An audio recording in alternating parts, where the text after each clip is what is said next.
పోలీసులు దళితుల మీద దాడి చేశారని, వాళ్ళు మంచి వాళ్ళని, వాళ్ళకి కావాలని గవర్నమెంట్ తప్పుడు కేసులు పెట్టి ఇరికిచ్చి కొడుతుందని ఈరోజు జగన్మోహన్ రెడ్డి వచ్చి వాళ్ళు పరామర్శిస్తారు. దాని మీద మీరేమంటారు? జగన్మోహన్ రెడ్డి గారు ఎప్పుడు రౌడీ షీటర్లని, మానభంగాలు చేసే వాళ్ళని, హత్యలు చేసే వాళ్ళని, జనాల్ని హింసించే వాళ్ళని ఎవరైతే క్రూరంగా చేస్తారో వాళ్ళనే పరామర్శిస్తూ ఉంటారు. ఎందుకంటే ఆయన మనస్తత్వం అటువంటిదే కాబట్టి, ఆయన ఎప్పుడు అలాంటి క్రూరమైన పరిపాలన లాస్ట్ 5 సంవత్సరాలు చేశారు కాబట్టి ఆయన కూడా అలాంటి వాళ్ళని పలకరిస్తానికే వస్తారు. ఎందుకంటే ఇప్పుడు ఆయనకి దళితులు అని గుర్తొచ్చిందా? మరి ఆ రోజున మాస్క్ అడిగిన సుధాకర్ గారు ఒక దళితుల్లాగా ఆయన కనపడలేదా? కోడికత్తి సీను మరి ఆ రోజున 5 ఏళ్ల పాటు జైల్లో ఉంచాడు, ఆయనకి ఏమీ దెబ్బ కూడా తగలలేదు. ఆ రోజు ప్రైవేట్ హాస్పిటల్కి పరిగెత్తుకుంటూ వెళ్ళారు జగన్మోహన్ రెడ్డి గారు. గవర్నమెంట్ హాస్పిటల్కి వచ్చి చిన్న రిపోర్ట్ రాయించుకునే టైం లేదు. కనీసం ఇలాంటివన్నీ కూడా ఆలోచిస్తూ ఉంటే జగన్మోహన్ రెడ్డి గారు మేము ఒకటే ప్రశ్నిస్తున్నాం, ఆ రోజు దళితులు కనపడలేనప్పుడు ఈ రోజు ప్రతిపక్షంలో ఉన్నామన్నా, ఒక ఎమ్మెల్యేగా మిగిలిపోయామన్నా, ప్రతిపక్ష హోదా కూడా లేదనా, మరి మీకు ఎందుకు ఆ ఆలోచన వస్తుంది అనేది మాకు అర్థం కావట్లేదు. ఎందుకంటే ఈ రోజు ఎవరి కోసం వచ్చారు జగన్మోహన్ రెడ్డి గారు? ప్రతిపక్ష నాయకుడు. నిజంగా నేను కాదనట్లా.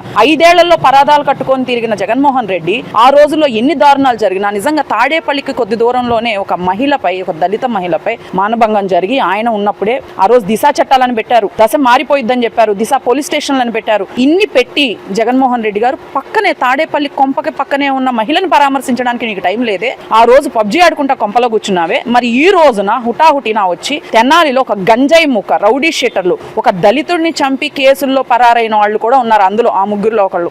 అలాంటి వాళ్ళని పరామర్శించడానికి వచ్చిన జగన్మోహన్ రెడ్డికి సిగ్గు లేదా అని చెప్పి ప్రశ్నిస్తున్నాం మహిళలు.